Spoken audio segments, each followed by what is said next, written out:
J'ai aussi reçu quelque chose. Venez, venez, venez, les amis.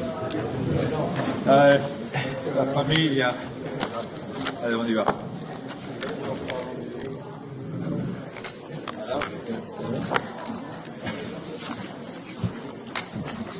Monsieur le conseiller fédéral, mesdames, messieurs, j'ai le plaisir de vous saluer à la conférence de presse concernant la séance du Conseil fédéral de ce matin. Vous avez déjà reçu la plupart des informations. Un communiqué vient encore de nous être livré. C'est le communiqué qui concerne la mise en vigueur partielle de la loi fédérale sur les musées. Et les membres du Conseil du musée ont également été nommés ce matin par le Conseil fédéral. Le communiqué est déposé actuellement en haut. Vous pourrez le trouver tout à l'heure.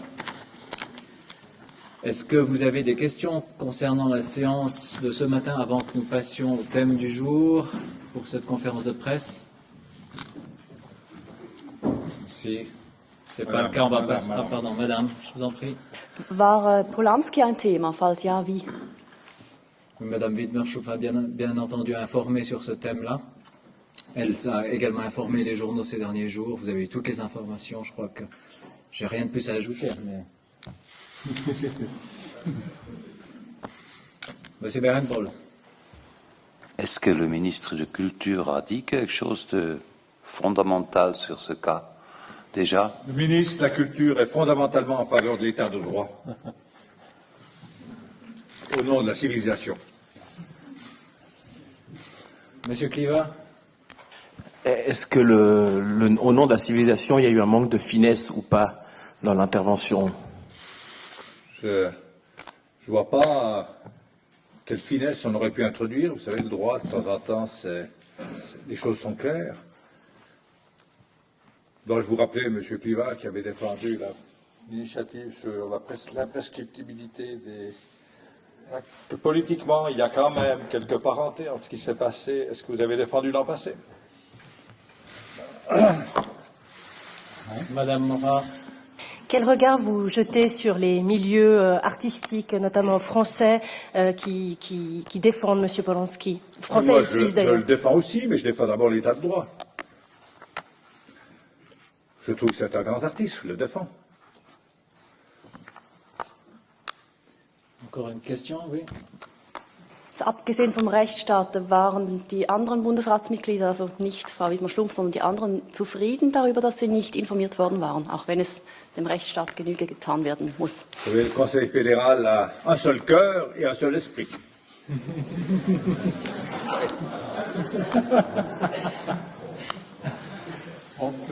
Personne n'en doute, hein? Monsieur Berenbold. Hat sich dieser Esprit heute auch über Libyen unterhalten? Bien sûr, c'est un thème à chaque séance du Conseil fédéral, mais on vous a aussi dit ces jours derniers encore que sur ce thème-là, pour l'instant, il n'y avait pas à communiquer. Tant qu'il n'y aura pas de fait à communiquer, nous ne communiquerons pas.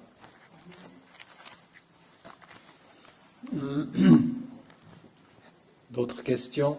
Si ce n'est pas le cas, on peut passer au thème du jour. Sur le podium, j'ai le plaisir d'accueillir aussi M. Thomas Zeltner, le directeur de l'Office fédéral de la santé publique, et M. Ludwig Gärtner, le vice-directeur de l'Office fédéral des assurances sociales. Les 4 thèmes qui vont être abordés sont dans l'ordre, j'espère. Non, on fait le contraire. Alors, on commence par les matières, par les modifications en matière d'AVS concernant les artistes. Un petit mot là-dessus. Ensuite, on aura le message relatif à la loi sur la prévention et la promotion de la santé, le message relatif à la loi sur les professions de la psychologie, et enfin l'ouverture de la consultation concernant la révision totale de la loi sur les activités de la jeunesse. Vous avez reçu les communiqués correspondants déjà. Monsieur le conseiller. Alors, mesdames, messieurs, en ce qui concerne la modification du règlement AVS, le Conseil fédéral a décidé de renforcer, dès le 1er janvier 2010, la sécurité sociale des acteurs culturels dont la situation de travail est atypique. Vous savez que ces travailleurs, souvent, ont des contrats très limités dans le temps et ils ont finalement des salaires inférieurs parfois à 2200 francs par an et par employeur. Et dans ce cas-là, on ne paye pas de cotisation AVS, AI, APG, ce qui entraîne à terme aussi des conséquences pour ces travailleurs lorsque le moment est venu de prendre la retraite. À l'avenir, on renonce à cette exemption et les travailleurs du monde de la culture pourront cotiser, ce qui améliore leur situation. C'est une revendication qui était posée depuis un certain nombre d'années. On a trouvé une solution avec les milieux culturels, comme j'avais en son temps trouvé une solution avec les milieux culturels, pour adapter la loi sur l'assurance chômage à la situation particulière des acteurs. Voilà pour le premier point. J'ai moins à dire en avance. Alors, le deuxième point, c'est la révision totale de la loi sur les activités de la jeunesse, l'ouverture de la procédure de consultation. Le Conseil fédéral a mis ce matin en consultation l'avant-projet de révision totale de la loi sur les activités de jeunesse. De la vie générale, les activités extrascolaires contribuent à l'épanouissement des enfants et des jeunes. Elles permettent notamment de développer les compétences sociales. Elles contribuent à prévenir des conduites problématiques, alcool, toxicomanie, violence. Et vu les mutations économiques et sociales auxquelles nous assistons aujourd'hui, la loi sur les activités de jeunesse, qui est en vigueur depuis un certain nombre d'années, ne correspond plus aux facteurs qui rendent nécessaire l'encouragement de l'enfance et de la jeunesse. Aussi, l'idée, c'est de renforcer l'engagement de la Confédération dans ce domaine, et cela en accord avec les postulats du Parlement, les revendications des organisations de jeunesse. Le Conseil fédéral veut accroître l'engagement de la Confédération dans la protection de l'enfance, l'encouragement de l'enfance et de la jeunesse et la participation politique des jeunes, tout en respectant la répartition des compétences entre Confédération et cantons. L'avant-projet mis en consultation présente une nouvelle loi fédérale sur l'encouragement des activités extrascolaires des enfants et des jeunes. Quelles sont les nouveautés?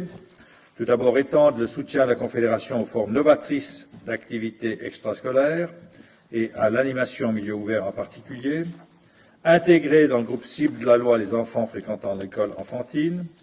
Favoriser la participation de jeunes de toutes les couches de la population à la session fédérale des jeunes, en finançant la préparation et l'organisation de cette manifestation. Aider les cantons, par le biais d'un financement incitatif limité à 8 ans, à lancer des programmes pour concevoir et développer leur politique de l'enfance et de la jeunesse. Encourager les échanges d'informations et d'expériences. Soutenir la collaboration avec les cantons. Créer des réseaux regroupant les spécialistes de la politique de l'enfance et de la jeunesse. Pour l'instant, les montants alloués à ces activités restent stables. Ultérieurement, l'idée, c'est qu'ils passent de 7 à 8,4 millions de francs par an. Y a-t-il des questions? On passe à la loi fédérale sur les professions de la psychologie. Le Conseil fédéral a adopté ce matin le projet de loi fédérale sur les professions de la psychologie. Ce projet de loi, qui répond à des préoccupations dans le domaine de la santé et aussi dans le domaine de la protection des consommateurs, est le fruit de discussions depuis une dizaine d'années déjà. Il y a 10 ans qu'on en parle. En 1998 déjà, le Conseil fédéral a décidé de régir la formation de base et post-grade des psychothérapeutes non médecins dans une loi distincte et déjà, il y a 10 ans, il avait chargé le DFI d'entamer les travaux correspondants. En 2001, il y a eu les motions Vicky Triponet intitulées « Protection des titres dans les professions de la psychologie » qui avaient été adoptées. Et maintenant, on aboutit et le Conseil fédéral a approuvé le projet de loi qui est soumis au Parlement. Alors le but, c'est, comme on l'a dit, d'améliorer la protection de la santé, préserver de la tromperie des personnes qui recourent à des prestations psychologiques. Le nouveau texte prévoit des dénominations professionnelles protégées et crée par le biais de titres post-grade fédéraux un label de qualité fiable dans les domaines de la psychologie. La formation de base et post-grade ainsi que l'exercice de la profession des psychothérapeutes, psychologues est réglé. La protection de la dénomination psychologue garantit la transparence sur le marché opaque des services psychologiques. Seule une personne possédant un master, une licence universitaire ou un diplôme de haute école en psychologie sera autorisée à se dénommer psychologue. Ainsi, les consommateurs seront en mesure de distinguer les fournisseurs de prestations psychologiques qualifiés de ceux qui ne le sont pas suffisamment. La nouvelle loi ne touche pas à l'autonomie des hautes écoles en matière d'enseignement de recherche dans le domaine scientifique de la psychologie. Elle n'entrave la liberté économique que dans la mesure où cela est nécessaire pour atteindre le but de la loi. Elle n'instaure aucune autorisation obligatoire ni interdiction d'activité de portée générale. Donc c'est un immense progrès qui a pris 10 ans à concrétiser et qu'il faut maintenant mettre en place rapidement. Il y a des questions? Oui. Bernard Bonne, il est actif aussi. Quoi? Vous êtes actif, je trouve. Ouais. Dynamique, c'est l'automne. Je dors pas cette fois. L'automne de la vie. L'automne de la vie, je trouve. No, hat diese Neuregelung der Psychologieberufe irgendwelche Auswirkungen auf die Leistungen der Krankenkasse oder auf die? Rien pour l'instant, puisque, là, expliqué, en principe, les seules prestations qui sont payées, elles sont décidées par les médecins et exécutées par des psychologues. Genau. Nein, es ändert nichts. Die Psychologie und die psychologische Unterstützung wird von Ärzten verschrieben und an Psychologen delegiert, und das bleibt so bis auf Weiteres. Mais il y avait un point qui a été très discuté dans la Vernehmlassung. C'était de savoir à partir de quel niveau de formation on donne le titre de psychologue à quelqu'un. Est-ce que le bachelor suffit ou bien est-ce qu'il faut aller plus loin? Alors évidemment que si on avait accepté que le bachelor suffise pour avoir le titre de psychologue, vous auriez eu beaucoup plus de gens qui auraient pu profiter du titre, mais avec une petite formation. Et quand même, des consultations psychologiques, c'est quelque chose d'assez sensible pour lequel une bonne formation doit être exigée. Donc on a au minimum le master ou la licence universitaire. Et moi, je suis convaincu que si on avait descendu les exigences au niveau du bachelor, petit à petit, on aurait eu une pression terrible pour que l'assurance maladie commence à payer un peu tout le monde. Vous savez, on voit ça, vous avez déjà entendu parler des médecines alternatives, où le risque est grand qu'on a tout d'un coup une débauche de prestations qu'on essaie de mettre à charge de l'assurance maladie. Je ne comprends pas les deux choses, parce qu'un est scientifique, l'autre est fortement on peut qualifier les médecines alternatives. Mais enfin, dans le domaine psychologique, ça aurait été dangereux d'étendre trop les fournisseurs de prestations. Demain matin, on annonce les primes, pas moi, puisque c'est l'office, mais je viendrai aussi. Et vous verrez, il faut absolument lutter contre les coûts et l'augmentation des coûts. D'autres questions sur ce thème? Oui, je vous en prie. Est-ce que le statut de psychologue qui est visé correspond à peu près à ce qui se passe au niveau européen? Jawohl, ja, das ist, dieses ganze Gesetz ist auch abgesprochen mit den Entwicklungen in der Europäischen Union. La question critique, c'est est-ce que le niveau des psychologues européens puisse avoir connaissance des diplômes est le même niveau que la Suisse? Und die Antwort ist ja, wenn Sie mit einem universitären Abschluss kommen, dann sollte die Ausbildung die gleiche sein. Alors on passe à un dernier objet, la loi fédérale sur la prévention et la promotion de la santé. Ce matin, le Conseil fédéral a approuvé à l'intention du Parlement la loi fédérale sur la prévention et la promotion de la santé.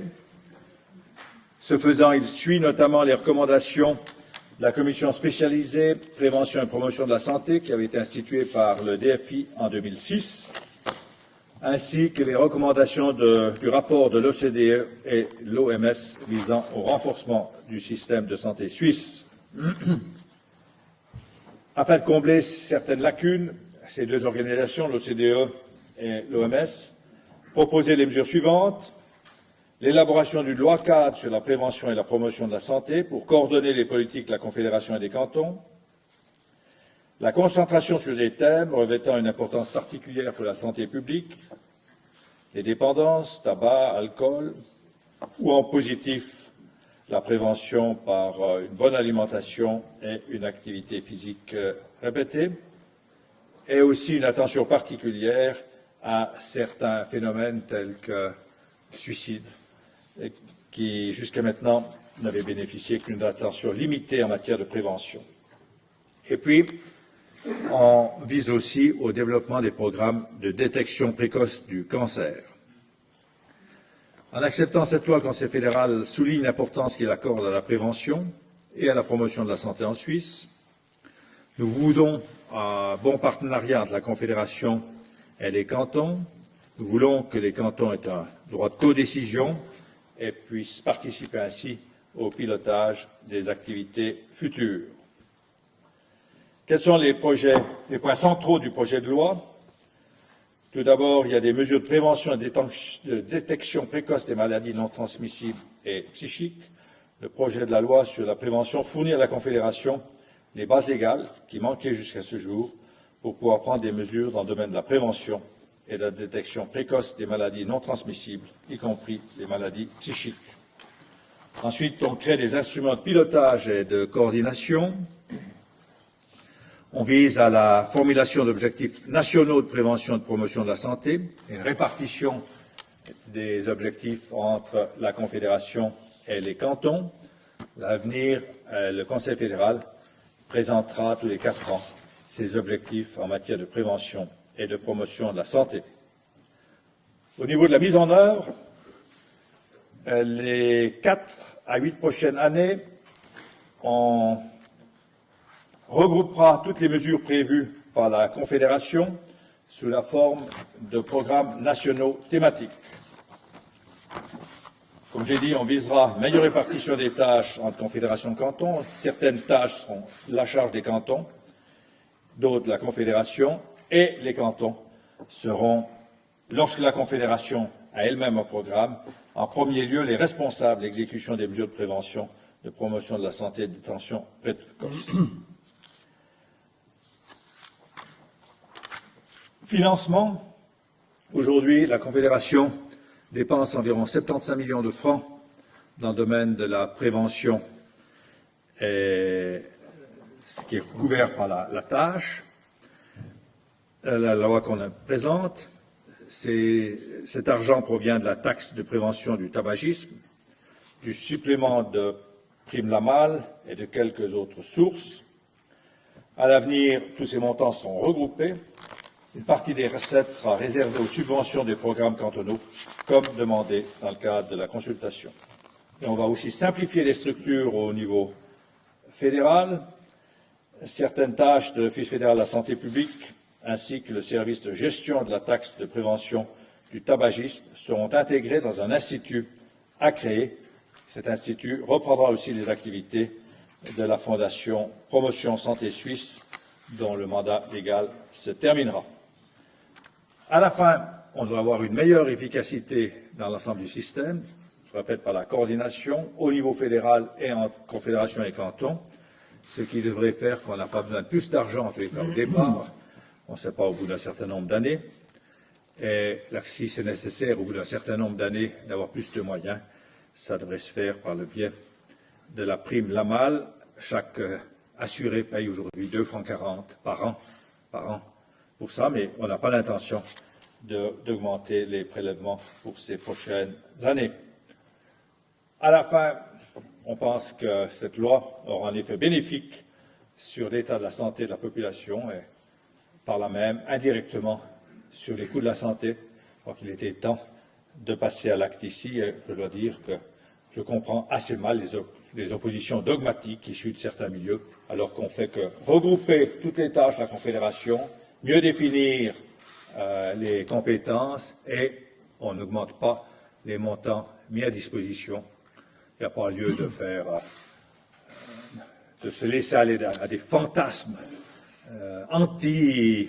anti-étatiques en disant que l'État est en train de se mêler de la vie privée.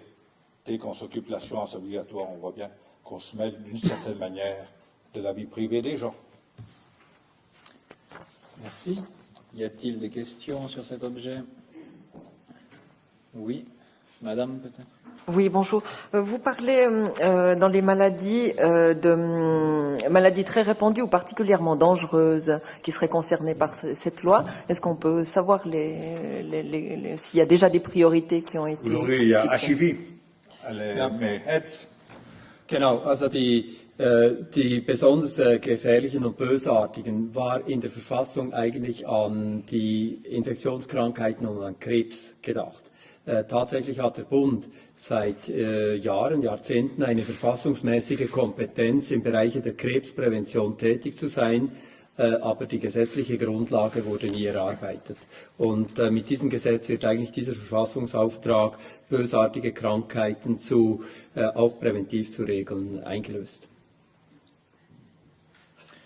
Une autre question. Hein? Question, une deuxième question. Deux encore. Bon, Madame Zubler. Oui, vous évoquez le supplément de prime 2 francs 40 par an. Est-ce que c'est tous les assurés qui payent ça, y compris les enfants? Ja, alle zahlen und was es auch zu déjà le cas, hein? Das ist seit 1996 und diese Summe wurde nie erhöht. Also es ist seit Beginn des Gesetzes 2,40 Franken und wurde nie erhöht. Donc ça fait combien au total? 2 fois 4 fois 7,5, ça doit nous faire autour de 14, 16, 17, 18. Ja. Et puis, Oui, l'école primaire valaisanne. Bonne école. deuxième question, vous parlez des oppositions dogmatiques. L'USAM annonce déjà le référendum. Qu'est-ce que ça vous inspire? Je suis attristé de voir qu'ils perdent leur temps pour un sujet aussi d'intérêt public que celui-là. Et qu'il faudrait regarder de plus près. Ils ont peur de quoi? D'après ce que j'avais vu en son temps, c'est les horaires des magasins dans les gares. Toutes choses qu'on n'a pas l'intention de bouleverser pour l'instant. Alors, je n'ai pas encore très bien compris pourquoi ils perdent leur temps sur un sujet comme ça, alors qu'il y a tellement de choses à faire utiles pour les arts et métiers en général. Je ne comprends pas. Mais ils ont peur qu'on prenne par la main les gens de l'USAM. On sait bien qu'on n'arrive pas à prendre par la main les gens de l'USAM. Ils sont libres. C'est vraiment incompréhensible. Enfin, peut-être qu'au cours de ces prochains jours, on va enfin comprendre pourquoi ils sont contre. Autre question? Oui, monsieur. Non, peut-être qu'ils ont peur qu'on intervienne, qu'on commence, ce qui n'a pas notre intention, à imposer les graisses ou des choses comme ça, ce qui n'est pas notre intention du tout. Et qu'on commence à intervenir dans l'industrie alimentaire, peut-être c'est ça leur crainte, mais on n'a pas l'intention d'intervenir dans l'industrie alimentaire. On souhaiterait que les gens mettent de manière claire si un conteneur en graisse ou des choses comme ça, mais rien en matière d'interdiction ou d'autorisation. Un aliment gras peut être bon ou mauvais suivant les circonstances. En soi, c'est neutre. Oui, monsieur. Ja, wir hören Sie. Sie sprechen da von, Sie wollen Regeln gemeinsame vom Bund und Kantonen gemeinsam definierte nationale Ziele. Was sind das? Welche nationalen Ziele sind das? Ja, es geht um zwei Dinge. Erstens einmal, um festzuhalten, was für Prioritäten setzen wir für die nächsten 8 Jahre, also welche Domänen. Bleibt HIV/AIDS eine nationale Priorität, ja oder nein? Ist aufgrund der rückläufigen Zahlen das noch sinnvoll? Ist Drogen, in vielen Ländern ist die illegale Drogenpolitik derart in den Hintergrund gerückt, dass die nationalen Regierungen sich nicht mehr mit nationalen Programmen um illegale Drogen kümmern. Diese Fragen als erstes. Welche Themen nehmen wir wirklich auf nationaler Ebene? In den meisten Ländern sind jetzt 3 Themen eigentlich sozusagen an vorderster Front. Das ist Tabak immer noch, zweitens Alkohol und drittens Ernährung und Bewegung. Und dann gibt es in den verschiedenen Ländern Debatten darüber, sollte man Prävention, Gesundheitsförderung im Alter, was wir in der Schweiz im Moment praktisch nicht tun, zu einer nationalen Priorität erklären. Und zweitens, und ein zweites Thema, das immer wieder kommt, ist die ganze Frage der psychischen Gesundheit. Und das ist die erste Frage mit den Kantonen zu regeln, in welchen Themen wollen wir in den nächsten Jahren aktiv sein. Und die zweite Frage ist dann, in diesen Themen, welche Ziele will man erreichen? In gewissen Bereichen haben wir ja das jetzt in der Zwischenzeit getan. Sie wissen, dass wir zum Beispiel im Tabakkonsum gesagt haben, der Tabakkonsum sind jetzt bei den Erwachsenen 29% der Schweizer Bevölkerung und wir möchten in den nächsten paar Jahren hier den Konsum um 20% senken, also dass man sich auf auch quantifizierbare Ziele in den nächsten Jahren einigt. Das ist diese nationalen Zielvorstellung, die man hat.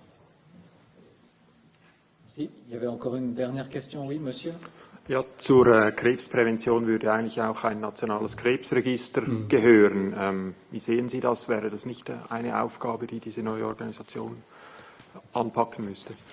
Ja, wir haben ja die ganze Frage der Dokumentation und Registrierung von Krebserkrankten im Vorentwurf gehabt. Es hat sich gezeigt, dass es noch mehr Abklärungen braucht und dass eigentlich diese Krebsdiagnose und Therapieregister nicht in dieses Gesetz gehören. Wir haben es deshalb rausgeschnitten, prüfen die Frage vertieft und werden mit einem neuen Vorschlag kommen. Und wenn ein neuer Vorschlag wäre es allenfalls dann auch ein kleines, separates Gesetz.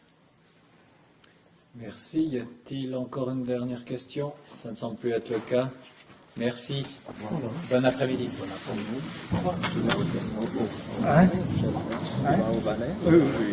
Désolé. Ah mon Dieu, j'espérais fuir rapidement avant que vous...